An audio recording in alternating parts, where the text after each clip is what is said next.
Bonjour Paps, Hello. comment vas-tu? Bah moi ça va pas mal, ouais, voilà, un bon petit salon, tranquille. Je suis content de te retrouver à l'AGD. D'ailleurs j'ai une question, ton stand il est pas plus grand qu'en 2022? C'est possible avec le retour là. Ouais, ça fait plus de 6 mètres de table. Donc ouais, c'est pas mal. On va pas se plaindre, on a rien.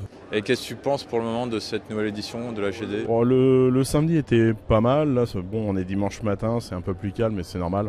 Allez, on va voir ce que ça va donner cet après-midi pour se donner une idée définitive sur cette édition 2024. Qu'est-ce que tu proposes de nouveau cette année sur ton stand?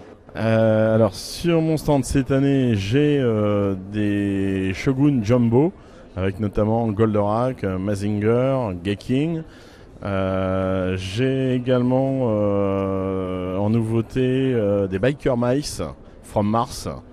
Voilà les souris à moto. Là c'était ma collection, mais bon faute de place, j'ai décidé de m'en séparer. Après j'ai aussi des vinyles américains. Notamment sur la thématique de Star Trek. C'est des livres disques de chez Power Records où il y a à la fois un comics à l'intérieur, enfin des pages de bande dessinée, plus l'histoire sur un vinyle.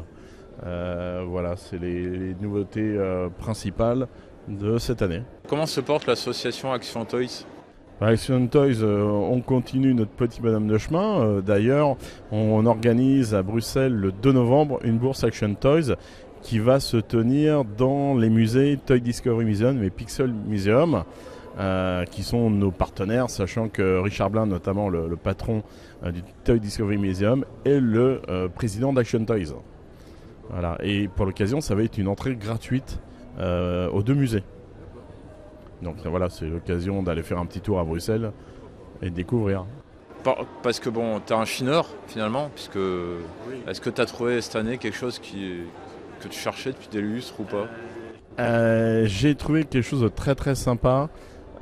J'étais allé chiner sur Sens et j'ai trouvé les hologrammes, enfin c'est pas des hologrammes d'ailleurs, c'est du lenticulaire, les petites images que l'on met dans les boucliers des jouets Secret Wars, guerre secrète. Et ça, ouais, pour le coup, c'est quelque chose qu'on trouve très très rarement. Donc là, c'est ma belle trouvaille de cette année. Pour toi, qu'est-ce que l'imaginaire? L'imaginaire, c'est quelque chose qui est sans limite, sans limite. Ça peut partir dans tous les sens. Bon, après, chacun se fait sa propre idée de l'imaginaire parce que ça peut regrouper tout un tas de thématiques vraiment totalement différentes. Voilà, moi, l'imaginaire, c'est beaucoup les super-héros, voilà, des gens qui ont des pouvoirs au-delà de la normale, qui font des choses plutôt pour le bien en général, et puis qui font rêver. Ça peut être aussi bien des voyages cosmiques avec le surfeur d'argent qu'un Superman qui peut porter des voitures à bout de bras. Enfin, voilà, pour moi, ça, c'est de l'imaginaire.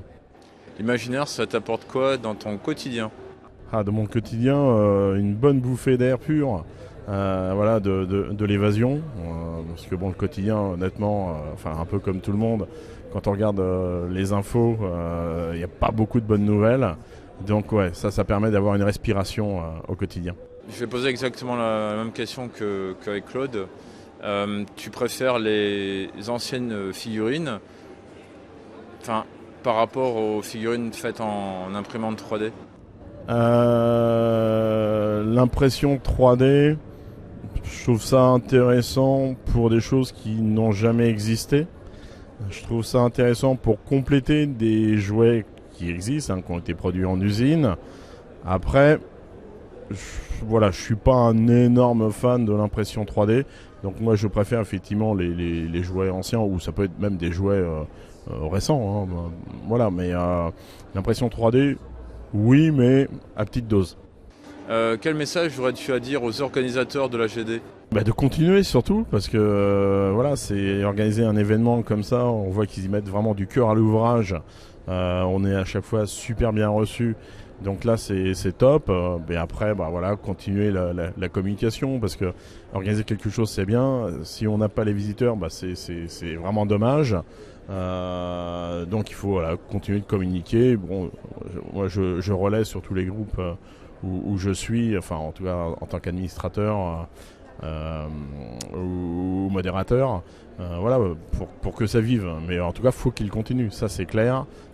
Puis franchement, on y voit des belles choses. Il y a des expos très très sympas, même des fois sur des thématiques qui sont peut-être pas très courantes en France, comme Doctor Who cette année. C'est vrai que je suis pas sûr qu'il y ait beaucoup de Français qui connaissent Doctor Who. À part les fans. Ah oui, les fans, mais bon, le but c'est de toucher un peu plus large que juste les fans hardcore. Quel message aurais-tu à dire aux auditeurs et auditrices qui t'ont découvert il y a 2 ans ? Bah, j'aurais tendance à dire qu'il faut profiter, voilà, faut vivre ses passions. Moi, c'est ce que je fais au quotidien. Alors bon, des fois, certaines personnes pourraient penser que ça prend peut-être un peu trop de place. Mais voilà, faut profiter de la vie.